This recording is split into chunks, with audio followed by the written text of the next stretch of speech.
What's up, everybody? Welcome to a brand new episode of the 5280 podcast on the MHRT Network. I am your host, Manungus Creevy, alongside my co-host, as always, Glenn Hauser and Tits Madrid. How's it going, gentlemen? Jesus Christ. I'm doing good, man. Mike is the king of no context. Like, no couth, no context. Everybody's just like, what? Cameron Parker no longer likes our show. He's only doing his own now. No, I'm just kidding. Not maybe. No, I'm just kidding. He's got work. So he's working. Yeah, he has work. So he's not going to be here tonight. I'll be monitoring his Twitter to see how many tweets he sends out in the next hour. But anyway, there we go. That's rough crowd. Rough crowd. Look rough at the crowd. scoreboard. All right. So obviously, there's some things happening. We got training camp to get to. There's also some other updates. But the most important thing, and it has nothing to do with the Broncos, there is football on Thursday. Thank Bears, God. Texans, Hall of Fame game on Thursday. And have you guys seen the trailer for the Bears on Hard Knocks? No, I haven't seen that. Ooh, it looks good. So right now they're doing the Giants off-season Hard Knocks, where they just do like the front office stuff, like go through the draft process, all that, the whole Saquon Barkley thing. And then they're doing the Hard Knocks training camp with the Bears. And that comes out August 6th. Did you see the Bears actually big signing in the last hour? Did you see this? I did, and I'm assuming DJ Moore, 4 years, $110 million extension, $82.6 million guaranteed. It says Moore, Schefter reported Moore now has had his first 10 years of his career years guaranteed, a first in NFL history for a wide receiver. And I'm assuming that if Courtland Sutton plays the way that we are expecting him to, that's the kind of contract he's going to be looking for. Correct? I don't know what team would be willing to give that money to him at this point in his career, but I do think that Courtland Sutton will be looking for a very sizable deal. Maybe not quite that much, but I do think if he's able to return to somewhat close to wide receiver one form, then he'll be looking for, I don't know, $12-13 million a year. I think is probably a fair value over 2-3 years at this point. And that's still good money, man. He's been paid pretty handsomely over the course of his career. He did a presser today, and you know, I was pretty hard on him during the whole not showing up situation, and just feeling like it didn't seem like he really wanted to continue with the Broncos. But I'll double back on that and just say that I'm happy that he's back with the team, and he seems refreshed, and you know, I think he's pretty excited. Yeah, that's what it sounds like. We also have. Hey, Mike, I got to ask Gage though. I want his opinion on this. Since we're talking about Bronco wide receivers, that is a really deep room, and Peyton was even asked about that today, and he likes the competition. What is your take on this? How many wide receivers would you expect the Broncos to keep, and what surprises would not make the team continue this moment? Man, you know, you want to imagine that they're going to keep like probably 5 to 6 receivers on the active roster, depending on how much you want to sacrifice depth at other positions. Maybe then 3 or 4 other guys on the practice squad. I think locks for the practice squad who are going to get elevated throughout the season are guys like Brandon Johnson, little Jordan Humphrey, maybe a Jalen Virgil, possibly Devon Vele if he doesn't make the active roster. Vele's going to be on the team in some capacity. It's just, will it be on the active roster or not? Obviously, you've got Sutton, you've got Mims, you've got Josh Reynolds, you've got Troy Franklin. Overall, I think that this competition is going to get really, really tight. Tim Patrick is a guy who could potentially be on the outside looking in just because of the sheer competition at that position right now. He's been kind of quiet throughout the course of camp. There's been guys even on the lower end of the depth chart, such as like Michael Bandy, David Sills. I'd argue they've made more of an impact throughout camp than Tim Patrick has. So I do have some concerns about him possibly making the roster. I think Vele probably would be that fifth receiver in this case scenario. Maybe Tim Patrick is one of those practice squad guys that you elevate because he's made it clear he wants to be on this team in some capacity. He loves the Broncos, and I think the Broncos are expecting a lot out of him, but at this point, it's been just a slow ramp-up period during camp. And then you've got Philip Dorsett, who might even stick around as a special teams player, given the new kickoff rules. He's been rotating in the mix throughout kickoffs. There's some things that I know we're not really supposed to share in terms of like kickoff personnel, just because the Broncos are trying to keep that a little bit tight to their vest. But this wide receiver room is going to be really, really interesting the way it shakes out. Now, I had not heard this rumor. Apparently, there's a rumor that Josh Jacobs turned down the Broncos. Yeah, the report is that, and it was from the Packers beat writer for ESPN. So I think it's Rob Demonowski.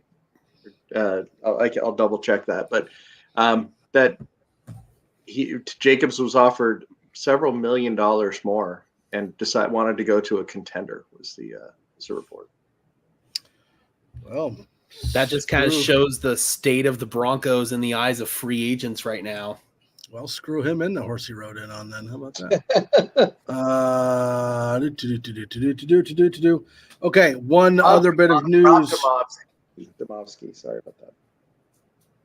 One other bit of news. Kareem Jackson gets signed to a 1-year contract to the Buffalo Bills. Congrats to Kareem Jackson. Good for him. It's kind of surprising, though, that K-Jack gets signed before Justin Simmons does. It's because he's coming back to the Broncos. I know I keep seeing the Broncos need help at safety, and I'm just like, you know, and somebody was showing a ball that their kid got signed yesterday, and it had number 31 on it. And I'm like, just, oh my gosh, I could just that Band-Aid keeps getting peeled off. Mike,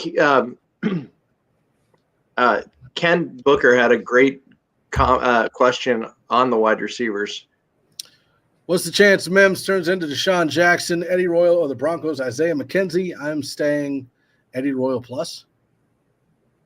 I don't know. It's tough right now because Marvin Mims is, I think, still trying to find his niche role in the offense.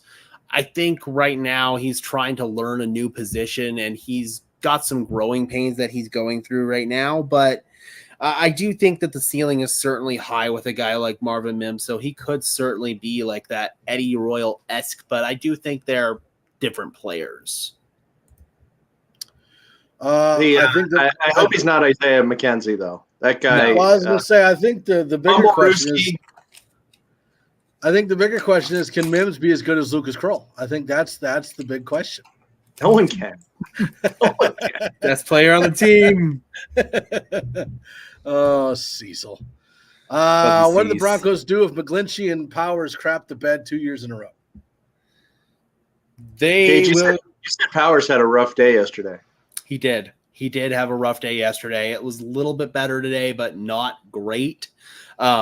He was overwhelmed by Zach Allen, both in team period as well as in one-on-ones.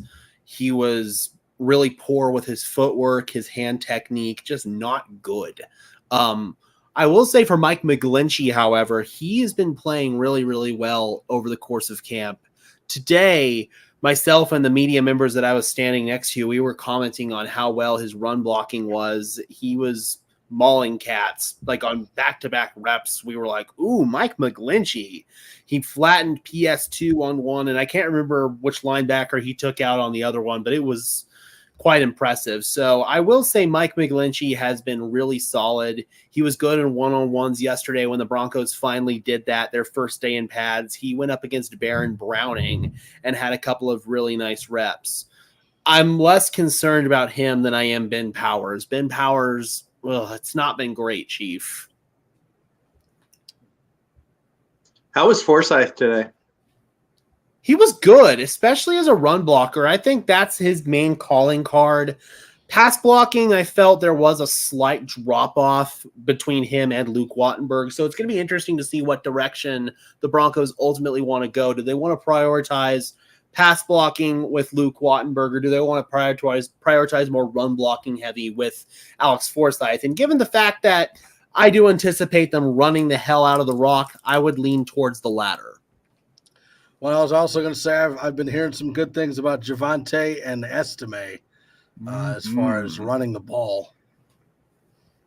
Yeah, they've both been phenomenal. Audric Estime had the play of camp today. It was absolute trucking of Nebraska safety Omar Brown. Sorry, Cam, but to Brown's credit, he stayed upright. He didn't hit the deck.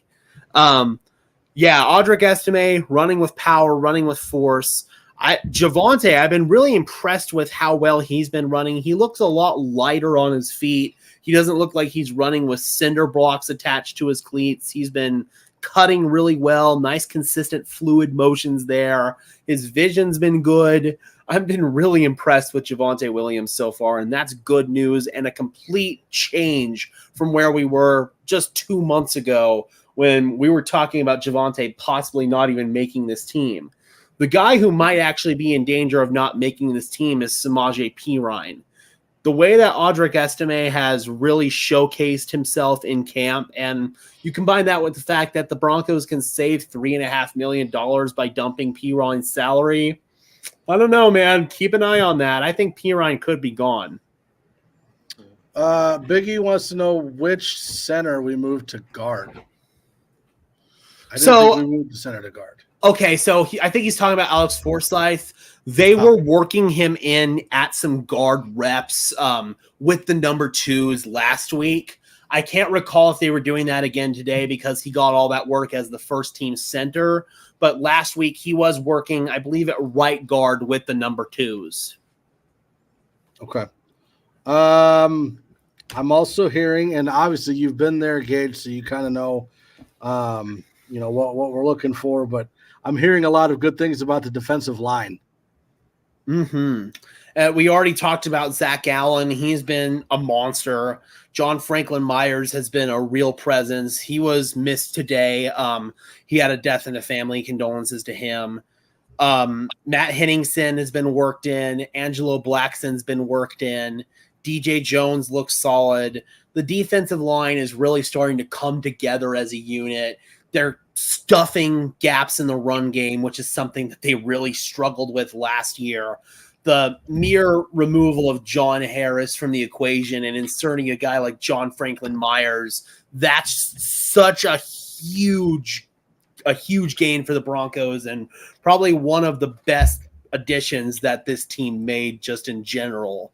I'm really impressed with this defensive line, and I think that's going to carry over into the preseason and into the regular season. And they've got good depth there, too, with guys like Blackson and Malcolm Roach and oh, God, I forgot the other guy. But anyway, the depth is just really, really good overall in that room.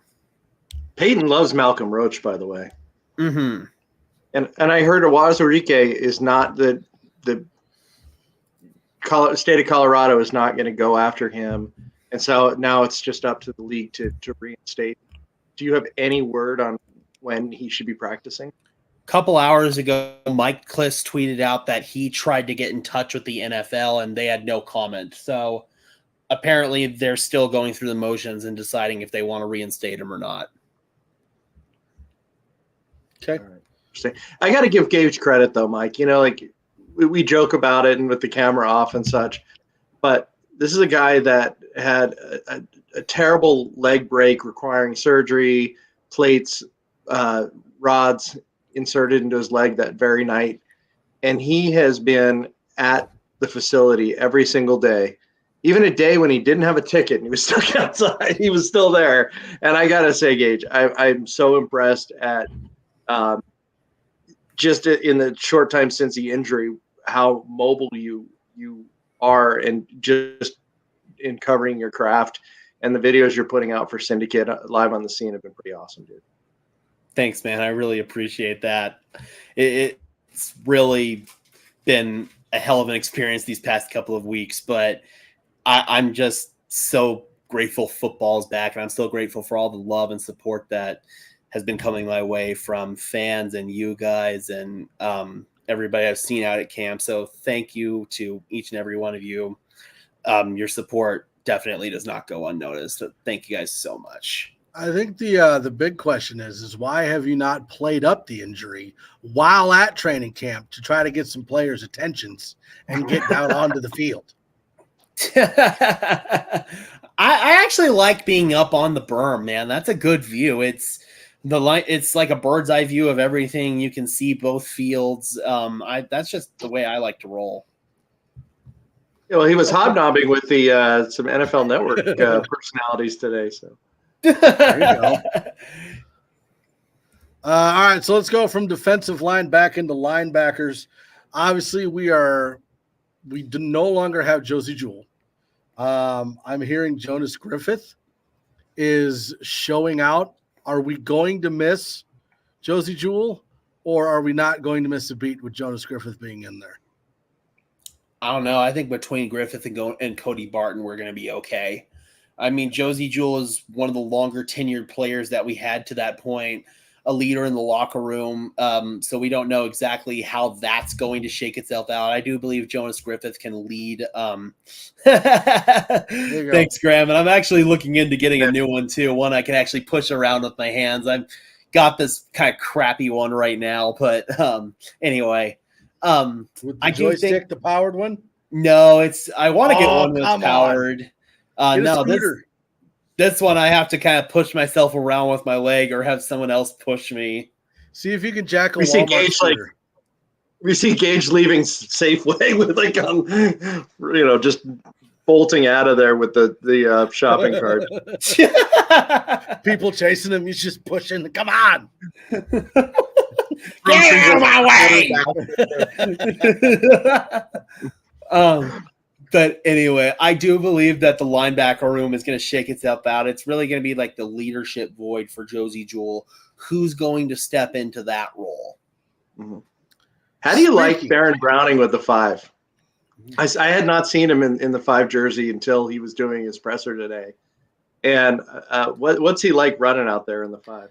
I'm not going to lie. It gave me some Randy Gregory vibes. I had a little bit of PTSD there. But I swear, man, I think that Baron Browning is in for a big year. He's been an absolute monster. He can wreck a practice. He's like one of those players that can wreck a practice if he doesn't dial back a little bit. I think that the 5 is going to grow on me, and I'm going to shake away those PTSD Randy Gregory vibes. When you were talking about shaking a practice, and Mike, sorry, I keep jumping in here, but when Estime hit Omar Brown, did he what was the reaction from the fans? What was the reaction from the other players? Yeah, I mean, you just heard a collective "oh" from the berm. We were all like, "Whoa, dude, that was insane!" And then obviously players were all just emptying the sideline and dapping him up. The offensive guys loved it. The defensive guys, their pride got a little bit hurt with that one, but you still had a couple of defensive guys going over there and showing him some love just because he laid the wood. That's awesome. KB82 wants to know who our swing tackle is, or if we even have one on the team. Well, it's not Cam Fleming. Cam Fleming is no longer on the team. At this point, I would look towards guys such as Matt Parrott, Quinn Bailey, and Alex Palszewski. That's kind of the competition right now for the swing tackle position.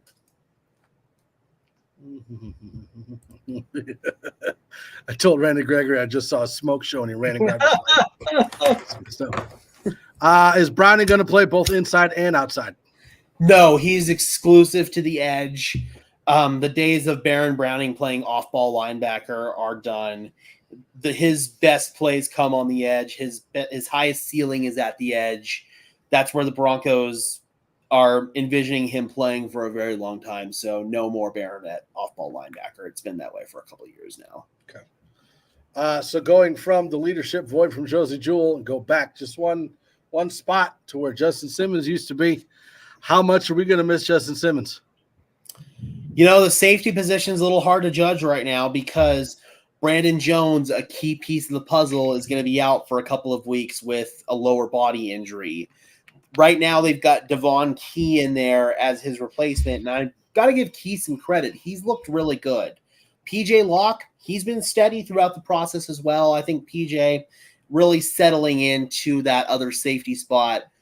I can't really answer that safety question fully until we see more out of Brandon Jones. Okay.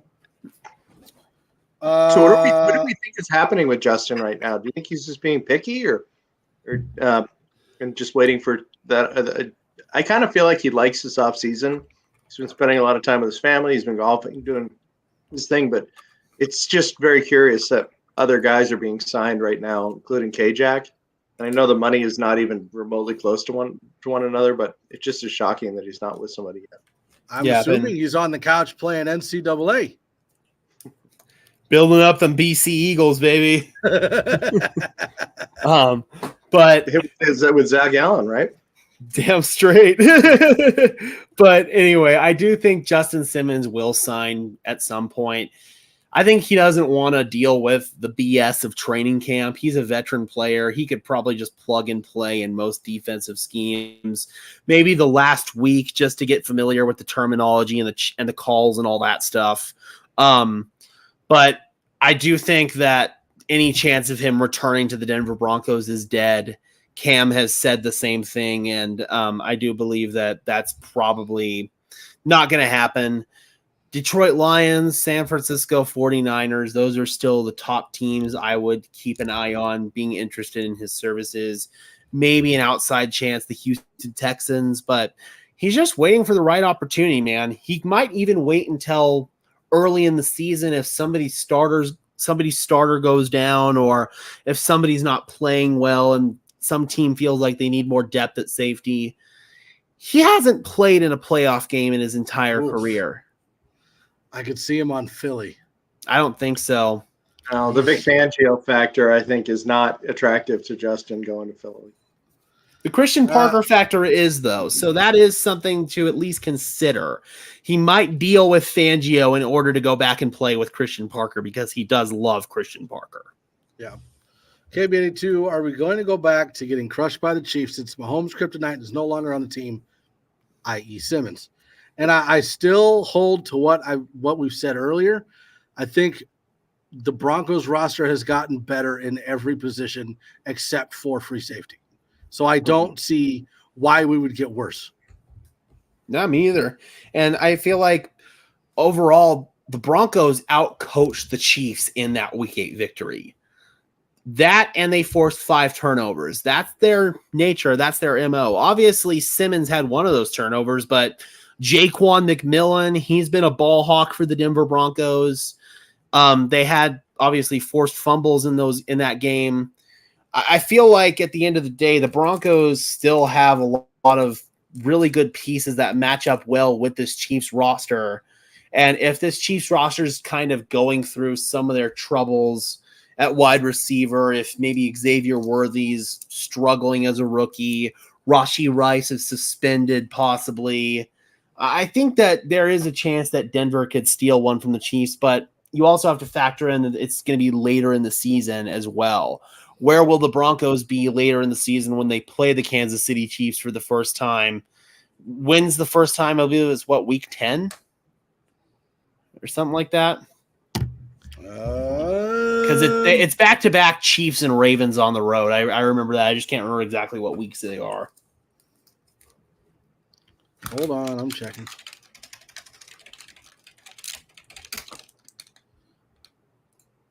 It is. I thought the Ravens was relatively early in the year. Ravens is November 3rd. Chiefs are November 10th. Okay, so it's kind of that midway point, kind of. 2, 3, 4, 5, 6, 7, 8, 9, 10. Week 10. Okay, yeah, so that's not too far off from when we got them the first time last year. That one's going to be at Arrowhead, but we could get them. Is he saying what's happening, guys, or is he just confused as to what's happening? I'm probably just confused. I'm confused too, so it's fine. Chiefs are going to be a problem this year. Do we still have the Chiefs on the same levels they were last year? Nobody's three Super Bowls in the last 4.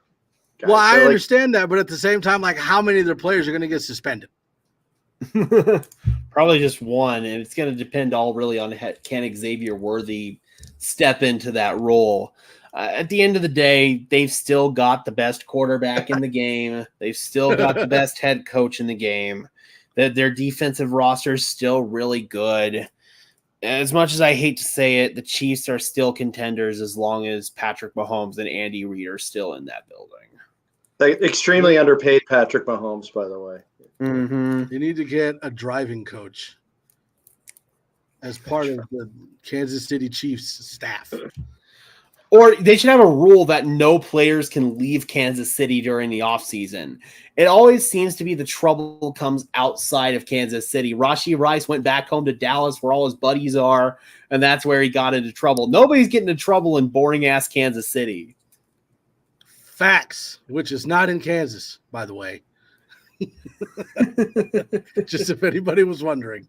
Don't get on the wrong side of the state line if you've got weed, though, because 2 Chiefs players got arrested for weed in Kansas when it's legal on the other side of the state line in Missouri.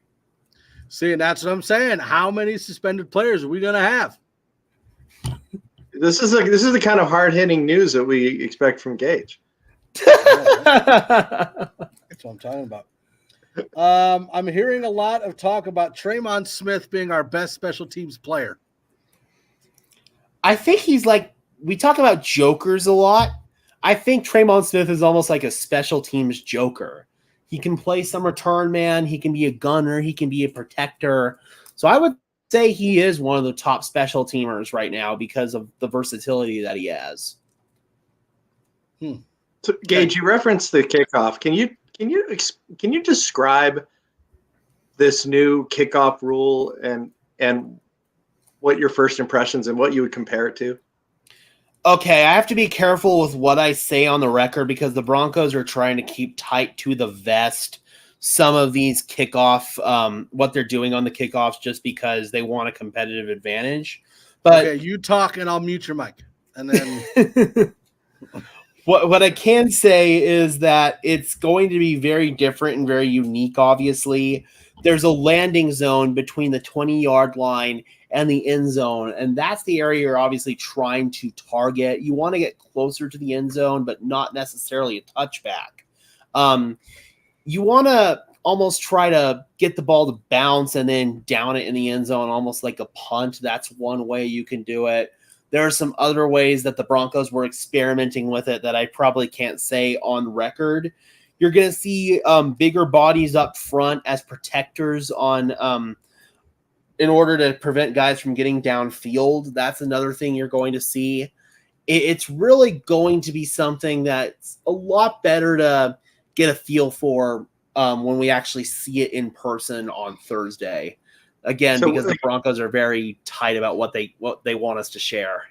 Right. Without giving like any personnel, but where's the kicker kicking from versus where the coverage team is starting from and the receiver starting team? Where are they?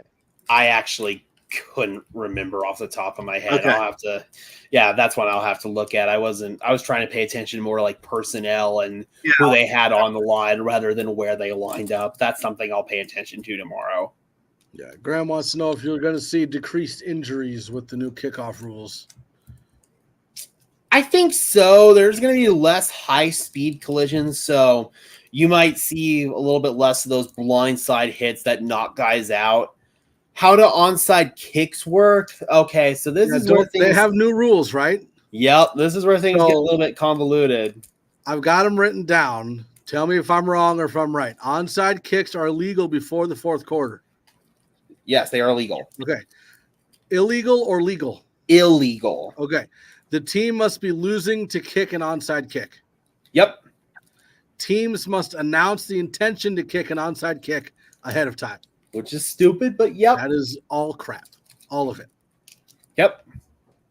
It takes away the element of surprise of an onside kick. You can't surprise onside kick at the beginning of the game or at halftime. Sam Hartman. Sean Payton's got his heart broken because he can no longer do his favorite surprise onside kick. Yeah, man, I think that it ruins an element of surprise to the NFL. And this is why I'm a proponent of eliminating the onside kick altogether and doing what the XFL does and do the 4th and 12 or 4th and 15 from the 25-yard line. You convert it, you continue to drive. That's the best way to approach it. And the NFL still feels like they're in the Stone Age with this. I don't understand why they changed the kickoff rules and then failed to implement, I'd argue, a key feature of those kickoff rules. You have to have a 720 credit score to kick an onside kick now. 420. Wow. So how is it going to? And I know you got to be careful because eventually you'll be credentialed, and so we got to protect you from that. But the kick returner, why are people suggesting that we're going to see a lot more potential long kickoff returns or touchdowns from this? Because the holes will be cleared. There will be bigger holes to sprint through. There's less traffic, less trash to weave your way through. They've obviously got a good head start before the line can move. So overall, it's just going to promote more and more returns. You'll see more and more guys willing to take it out rather than just field it in the end zone. There's no incentive anymore for kicking teams to blast the ball through the end zone for a touchback. So you're not really relying on distance anymore for your kicker on kickoffs. You're relying more on accuracy and ball placement. So it's going to be a really big change in that regard. It takes away the Broncos' mile-high advantage on kickoffs because you're not going to see any more touchbacks in Denver because you're trying to kick short of the goal line now. You're not trying to blast the ball out of the back of the end zone and eliminate a kickoff return altogether. Okay. Gotta love those big holes. So moving on to obviously the most controversial position, quarterback. From everything I'm hearing, it's basically an even race at this point. Between Nix and Stidham. Yes, not Wilson. No. Zach, actually, there was a development with the quarterbacks today. Per the original rotation, no, he is not the starter. per the original, he was supposed to be the starter getting the first team reps today, but that was a change. Dating back to the spring, the rotation went Jarrett, Zach, Bo. Zach was supposed to get first team reps today. Bo was supposed to get third team reps since he got the first team reps yesterday. Instead, Zach was getting the third team reps and Bo was getting the second team reps. Jarrett got the first. That tells us that Zach Wilson is probably eliminated from this competition, and rightfully so. Zach Wilson, just like Whiskey says here, the day I went to practice, Zach Wilson would have been sacked like 8 times if you could hit the quarterback. He holds on to the ball too long in the pocket. He had a bobbled snap today, and then he tried to throw a slant afterwards. 420. He had a bobbled snap and tried to throw a slant afterwards. The timing was off. It was a near interception. He had multiple batted balls today. He threw way too low. He's skittish in the pocket. He scrambles during 7-on-7 passing drills, which is not good. Zach needs time to rehabilitate as a football player. He needs to absorb and learn the offense by sitting on the bench and watching from a distance. Zach Wilson, if he gets onto the field, is going to bring all of the volatile negative plays that Russell Wilson brought without the at least accuracy on deep balls and somewhat decent scramble drill ability. Like, Zach is not going to bring any of that to the table. He's just going to bring all the erratic play. He can't execute in structure, on time, and in rhythm. And despite what Sean Payton is trying to play it off as, it looks like Zach Wilson's been eliminated from the competition. Tomorrow, if he's still working with the threes, that will confirm it. Yeah, and I think at this point, it seems like it's going to take more from Bo Nix to win that starting job. I think at this point, if it stays even keel where it's at now, Stidham gets the nod. Just because of the familiarity with the offense and how it runs. If there's no further growth from Bo, but I do anticipate Bo to continue to grow and get better as we get through the preseason, as we get through the joint practices with the Packers. That's going to be a big, big tell who the starter is going to be, who has the best practice in those joint practices with the Packers. Okay. The last position I want to talk about, and then we can just kind of go over any questions anybody has, any whatever they want to do, would be wide receiver. We talked a little bit about it, but again, with the big contract that DJ Moore just got, how has Sutton looked? How has Troy Franklin looked? How has Vele looked? How has Josh Reynolds looked? Like all these wide receivers that are either aiming for a new contract or are new to the team, how have they been playing? Starting off with Sutton, he has been playing with this rejuvenated energy these past few practices. You can tell that he's really happy to be here, and it's translating to his play. He cooked Surtain on a couple of specific routes that I'll tell you guys after the show. He absolutely cooked Surtain on 2 separate one-on-one reps today. He's looked really solid. Troy Franklin, he's had some flash moments, but he's also gotten some very hard vocal coaching from wide receivers coach. So I do think that Troy Franklin is still looking like a rookie overall. You've got those growing pains, but you've also got those flash moments. Josh Reynolds has been steady and consistent throughout camp. He's had some really nice plays during team period. He's consistently getting open. We talked about Tim Patrick, how he's kind of struggling a little bit. Marvin Mims, again, kind of the same thing where you're kind of carrying over from the rookie season a little bit. He's learning a new position this year, so you're going to have those flash plays. Then you're also going to have kind of those moments of inconsistency. I've seen him get chewed out a couple of times by the wide receivers coach. So overall, I think that this receiving room has some really good pieces, and it's just kind of all trying to fit everything together and try to figure out, okay, who's going to fill this role? How are you going to fit in? How's Sean Payton going to factor you in, get you open, all that good stuff? I know it's early in training camp, but what do you foresee Marvin's statistic line looking like this year? I think if he gets over like the 700-yard threshold and maybe like 4 or 5 touchdowns, a couple of like deep posts, some nice burners, I think we'd call that a successful season. I think he's going to add obviously even more in the return game. How much of his role in the return game is going to pigeonhole his role in the offense? That's also a question we have to ask ourselves, because they really love him as a returner, but they've got other options at returner as well. I can't get really into personnel, but they do have other options at returner outside of Marvin Mims if he does blow up on offense. But I'd say like the 700 yards, 5-6 touchdowns, that'd be a good stat line for him. Okay, cool. Okay. So my big question is, after looking at training camp last year, what are the differences between last year and this year? I think that it's been a bit of a cleaner operation this year, albeit today we did see some more sloppiness. We saw some false starts. We saw batted balls, stuff like that. But last year there was way more of that, and even Sean Payton emphasized that. It was a much bigger deal last year because it was happening so often. The pre-snap penalties, guys not being where they're supposed to be, blowing assignments, blocking, stuff like that.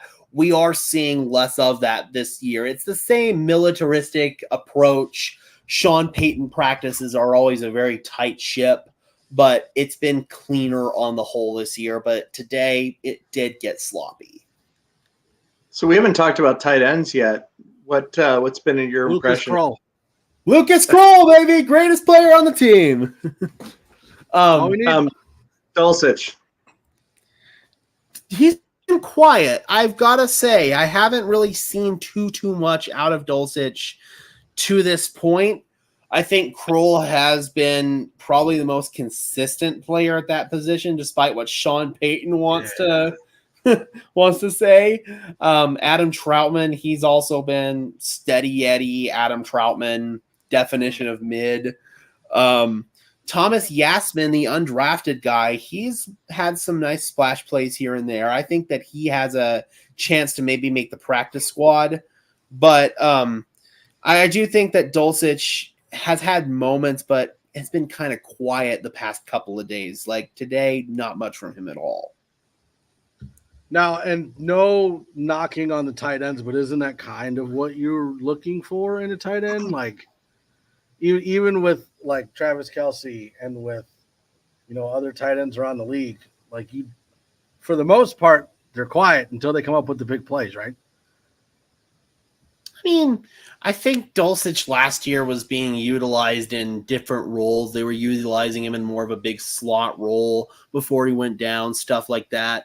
I want to see more of that. I want to see him get open or get matched up one-on-one against a smaller body, because he has the ability to cook nickel corners if he got that kind of favorable matchup.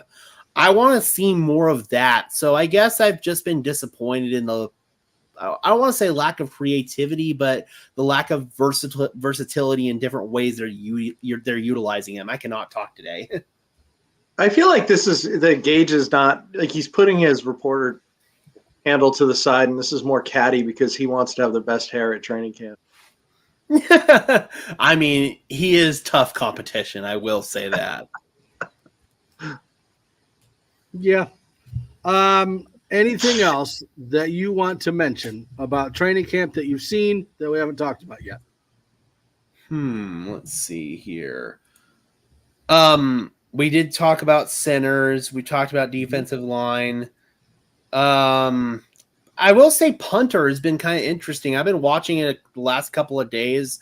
I think Riley Dixon's job might be in trouble. Trenton Gill has looked really good. He can boom them. So that's one thing to keep an eye on special teams wise outside of the kickoff is who's going to win this punter competition.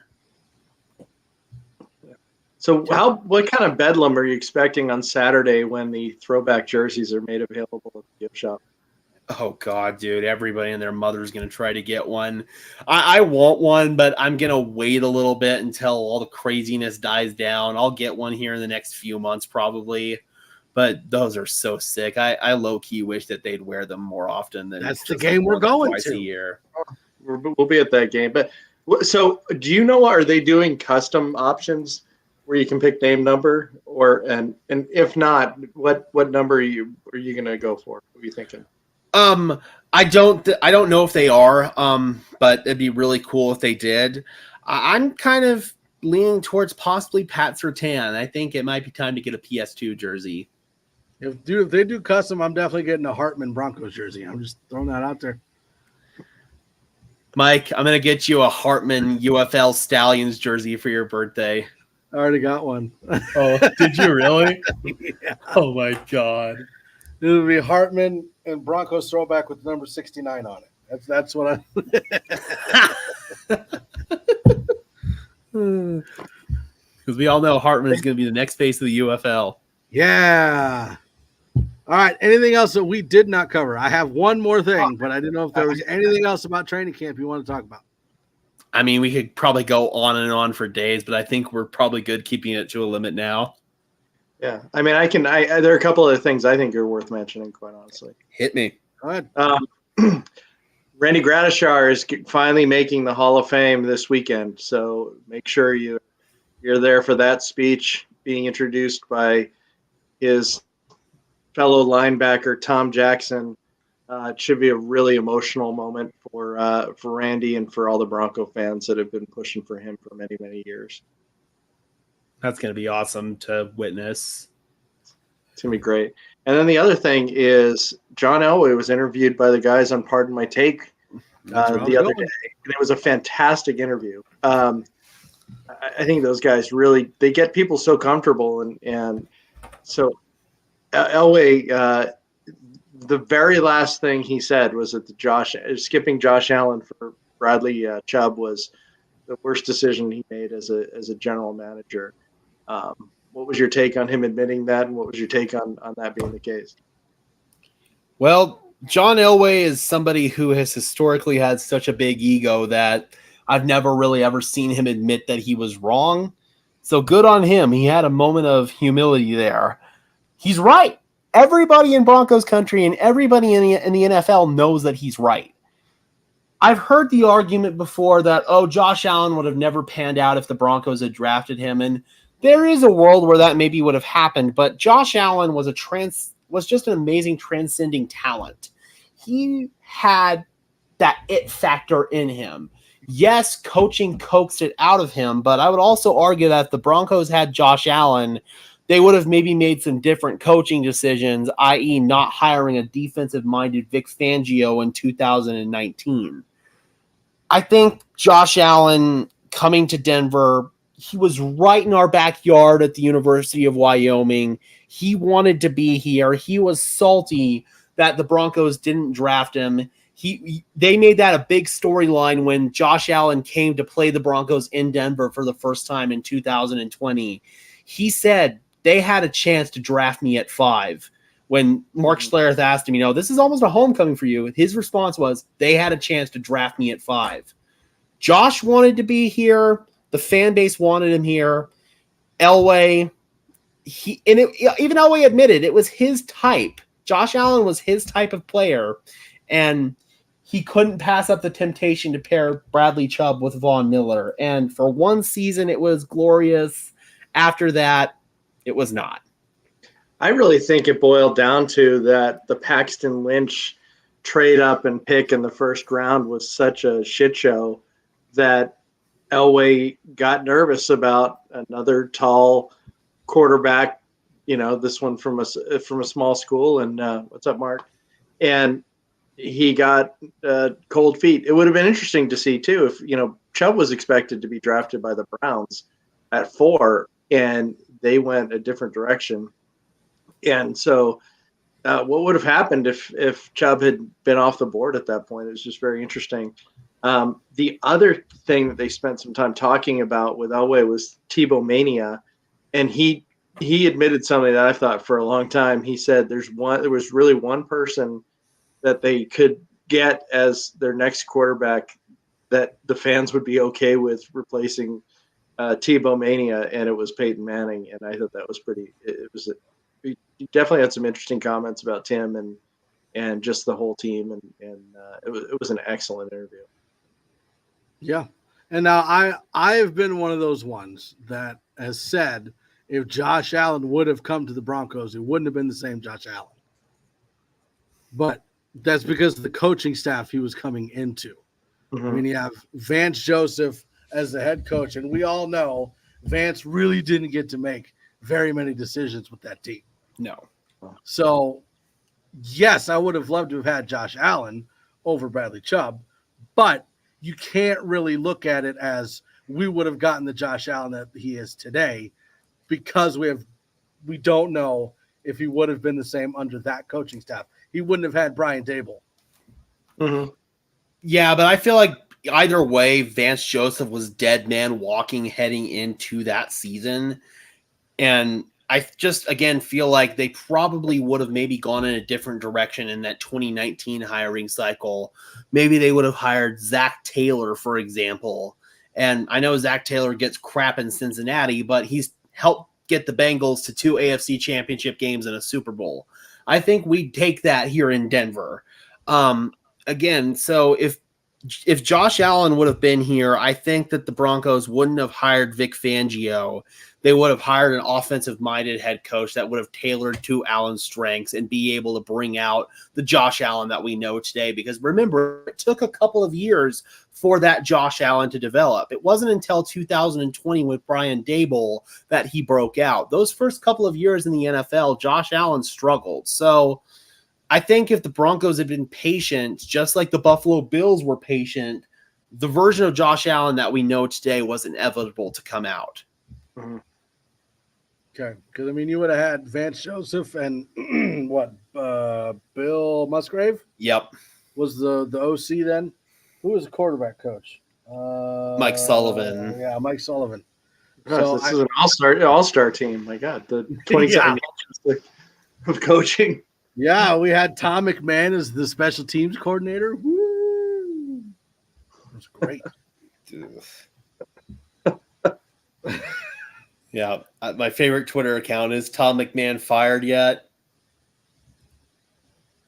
Have you guys seen the receiver? Yes, I've seen every episode. It is fantastic. Have you guys seen it? Yes. I've not yet. I was actually planning on starting it tonight. The whole Devontae Adams, Josh McDaniels thing. Ooh, so good. And so Jimmy Garoppolo. He fucking hated Jimmy Garoppolo. Right? And then they went from Jimmy to no, there was one before O'Connell. Brian Hoyer. Well, they had Jarrett Stidham too. No, that was last year. We had Jarrett Stidham. Okay, I was thinking the year before. Yeah, what we were talking on this documentary. Okay. Yeah. I haven't seen it yet. Was the fearsome threesome of Aiden O'Connell, Jimmy Garoppolo, and Brian Hoyer. Right? And like that's a good point, actually. This KB's point. Seeing Kittle and Deebo Samuel together. That's pretty awesome too. It really is a good show. I would have loved for them to do quarterback again, but it sounds like they did quarterback, went to receiver, and then the next one is going to be either running back or DB. DB would be hilarious. They need somebody who's flamboyant and doesn't mind being on the camera, so we'll never see offensive line. Oh, but we should. Oh, I'd love to, but there are probably some offensive linemen that would take to it, but there are those other ones that, are just like come to work every day, roll the sleeves up, and just grind. They don't have time for that shit. And then retire and lose 150 pounds. Yep. Every single one. All right. Anything else we need to cover? I think we got it all taken care of. I think we're good. Good. Great chat tonight, guys. Thank you so much. It was. Thank you very much for joining us in the chat. And we will keep you up to date as far as training camp goes. If you can't catch it here on the network, make sure you go check out Broncos Syndicate. Titties Madrid keeps you up to date on every single thing that's going on with the Broncos on a daily basis. I had to, Gage. I'm sorry. You got your camera off, so I Mike's just assuming the worst. Free reign. Gage, do you have tickets to the rest of training camp? Yep, sure do. Awesome. All right, so make sure you keep up to date on everything going on the network. We have 9 different shows. Make sure you check those out. Neighborhood's coming back soon. As soon as we have the first Broncos game. Not preseason. We're not doing those because I don't know who half them players are outside of. So no. Well, you do the regular season, and Bill doesn't know who half the players are. Come on. That's fine. That's Bill. I will do the preseason opener in Indianapolis. The other 2 are home games, so I will be at the stadium for those. There you go. So make sure you check out that on. I'm assuming Broncos Syndicate, right? Correct. Okay, so Broncos Syndicate for the first preseason game, and then check out the neighborhood during the season. You can also check out Gage, not on home games, doing games on the Broncos Syndicate as well. But you really need to go over to the neighborhood. I'm just saying. Thank you so much for joining us on the show. We love Broncos country. We love the Broncos. We'll see you guys later. Peace out. Fast lane when I pass in the street. Bag of money in the passenger seat. Simcoe's been asking for me on the road from the west to the east. Way up, I might never come down, cause the coast's racking up the flame out.